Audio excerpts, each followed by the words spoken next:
ایرانی دفتر خارجہ نے امریکہ سے مذاکرات کی خبریں یکسر مسترد کر دیں۔ ترجمان دفتر خارجہ اسماعیل بقائی نے سوشل میڈیا پر لکھا کہ امریکہ سے جنگ کے آغاز سے اب تک 31 دنوں میں کسی سطح پر کوئی مذاکرات نہیں ہوئے۔ امریکہ سے مذاکرات کی صرف درخواست موصول ہوئی ہے۔ اس دوران پاکستان سمیت دیگر ثالثوں کے ذریعے کچھ تجاویز پہنچائی گئیں۔ اسماعیل بقائی نے باور کرایا کہ جنگ بندی کے حوالے سے ایران کا موقف تبدیل نہیں ہوا۔ اس معاملے پر ایران کا موقف بالکل واضح اور دو ٹوک ہے۔ ایران کے خلاف امریکی فوجی جارحیت اور حملہ پوری شدت سے جاری ہے اور ایرانی قیادت کی تمام توانائیاں اپنے وطن کے دفاع کے لیے وقف ہیں۔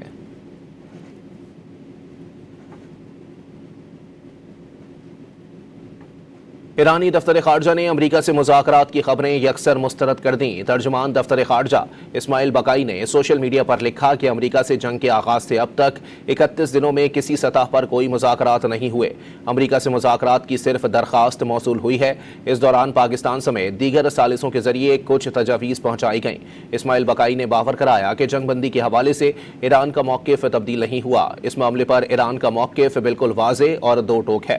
ایران کے خلاف امریکی فوجی جارحیت اور حملہ پوری شدت سے جاری ہے اور ایرانی قیادت کی تمام توانائیاں اپنے وطن کے دفاع کے لیے وقف ہیں۔